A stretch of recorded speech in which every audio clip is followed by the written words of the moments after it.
दोस्तों, आप सभी के लिए इकरा साइकोलॉजी एजुकेशनल चैनल हमेशा की तरह एक नई टॉपिक को लाया है। वो क्या है जो हम हमारे जीवन में डेली रोज़मर्रा की ज़िंदगी की तरह ही ये भी एक जो निर्णय होता है वो हमारे जीवन में चलते आ रहा है। ये हमारे लिए बहुत ही अहम रोल निभाता है। वो क्या है? तो निर्णय प्रक्रिया, डिसीजन मेकिंग। इस और ये भी बताएं कि डिसीज़न लेने की क्षमता आप में कितना अच्छे तरीके से आप कोई भी समस्याओं को डिसीजन में या फिर निर्णय लेके आप उसे सॉर्ट आउट कर सकते हैं, समाधान निकाल सकते हैं। ये ज़रूर बताएं आप मेरे कमेंट सेक्शन में कमेंट करके। इसी प्रकार से आगे बढ़ते हैं और देखते हैं कि डिसीजन मेकिंग के बारे में। यह एक तरह का समस्या समाधान व्यवहार है जिसमें व्यक्ति के सामने कई विकल्प होते हैं जिनमें से उसके किसी एक को चुनना होता है। निर्णय प्रक्रिया की कुछ परिभाषाएं मनोवैज्ञानिक द्वारा इस प्रकार दी गई है। इसमें मनोवैज्ञानिकों का नाम सम्मिलित है जो कि कौन से है? तो सेंट्रो 2000 में अपना परिभाषा देते हुए कहा है कि निर्णय प्रक्रिया में विकल्पों का मूल्यांकन किया जाता है और इनमें से कुछ को चुन लिया जाता है।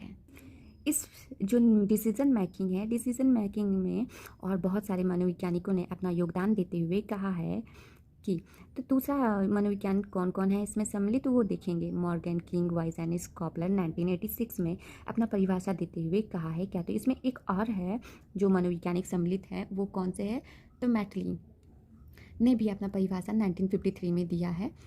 फिलहाल तो इसका हम लोग परिभाषा देख लेते कि ये क्या कहे हैं।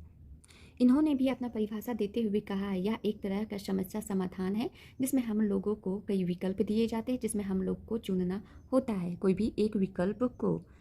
सब सिमिलर ही मिलेंगे, मिलता जुलता ही इनका जो जितने मनोवैज्ञानिक है सबका मिलता जुलता हुआ ही निर्णय प्रक्रिया होता है कि बहुत सारे इसमें आपको विकल्प मिलेंगे, उसमें से एक विकल्प को आप चुनना है और उसमें से समस्याओं का समाधान निकाल सकते हैं। डिसीजन मेकिंग में और भी बहुत सारे ऐसी बातें हैं जो हम आपको आवश्यक रूप से बताना चाहेंगे। वो क्या है? तो देखते हैं।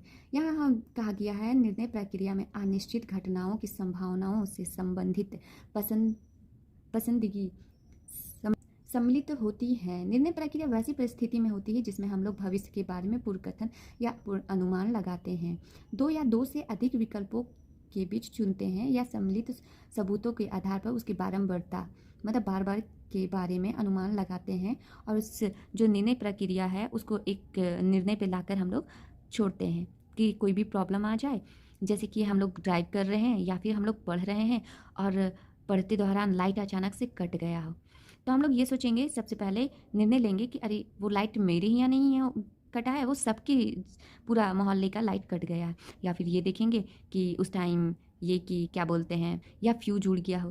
तो यहाँ पे डिसीजन ले रहे हैं हम लोग, बहुत सारे विकल्प है। एक एग्जांपल के तौर पे आपको मैं समझा रही हूँ एक विकल्प के लेकर कि यहाँ पे बहुत सारे ऐसी समस्याएं और विकल्प है, उसमें से कौन सा एक डिसीजन लेना कि नहीं ऐसा करना ऐसे ऐसा होगा।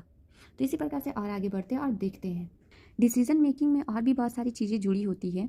वो कौन कौन से वो देखेंगे। निर्णय प्रक्रिया जैसे कि मैं ऊपर बता चुकी है, समस्या समाधान प्रक्रिया होता है, मतलब प्रॉब्लम सॉल्विंग होता है और इसमें विकल्प उपलब्ध होते हैं। बहुत सारे विकल्पों को लेके एक डिसीजन लेना पड़ता है और फिर इसका निर्णय प्रक्रिया में उपलब्ध सूचनाओं की अनिश्चितता होती है, ना कि सूचनाओं का स्वरूप। ऐसा होता है कि वो या तो सिर्फ सही होगा या फिर गलत। इसमें एक ही डिसीजन लेना है तो हम लोग यहाँ पे दोनों को नहीं चूज कर सकते हैं। इस अनिश्चयता का मुख्य कारण यह होता है कि उपलब्ध सूचनाओं के कई पहलू गायब होते हैं। और भी निर्णय प्रक्रिया में और भी थोड़ा डिटेल से जानेंगे कि इसमें निर्णय प्रक्रिया में कुछ ऐसे स्पष्ट नियम नहीं होते हैं जो व्यक्ति को यह बता सके कि उपलब्ध सूचनाओं से चुनकर समस्याओं का समाधान करता है। इस तरह का प्रसंभय आकलन को आत्मगत प्रसंभवता मतलब सब्जेक्टिव प्रोबेबिलिटी कहा जाता है। और इसी प्रकार से और हम लोग थोड़ा सा देखते हैं कि यह स्पष्ट तरीका क्या कहा जा रहा है। यहाँ पे निर्णय प्रक्रिया डिसीजन मेकिंग, जिसका जितना अच्छा डिसीजन मेकिंग लेने की क्षमता होती है, मतलब निर्णय प्रक्रिया जितना स्ट्रांग होगा उसी प्रकार से इंसान अपनी समस्याओं को अच्छे तरीके से सुलझा सकेगा। जैसे कि हम लोग कोई भी जब 10th पास कर लेते हैं तब हम लोग बहुत सारे होते हैं कि नहीं हमारी कोई आर्ट्स लेना, कॉमर्स लेना, साइंस लेना है, तो उस टाइम हम लोग को एक 3 विकल्प होते हैं, उसमें से एक विकल्प को चुनना होता है और वो हम लोग डिसीजन लेते हैं या फिर फैमिली से डिसीजन मांगते हैं। अधिकतर तो इंसान करियर में खुद का ही डिसीजन हो तो बहुत ही अच्छा होता है, क्योंकि हमें पढ़ना, ये नहीं कि हमारी फैमिली को पढ़ना। वो लोग का कर्तव्य ये बनता है कि बेटा तुम जो पढ़ना चाहते हो वो तुम अपने अकॉर्डिंग, वहाँ पे निर्णय आपको लेना होता है, ये नहीं कि फैमिली को, वो आपको सहयोग करते हैं। इसी प्रकार से डिसीजन मेकिंग जिसका जितना अच्छा होता है वो अपने कार्य में उतना ही परिपक्व रहते हैं और वो अपनी समस्याओं को सुलझा सकते हैं। तो इसी प्रकार से हम लोग निर्णय प्रक्रिया का स्वरूप को देखते हुए यहाँ पे विराम लेते हैं और फिर हम लोग मिलेंगे नेक्स्ट वीडियो पर। देखने के लिए धन्यवाद और सपोर्ट करने के लिए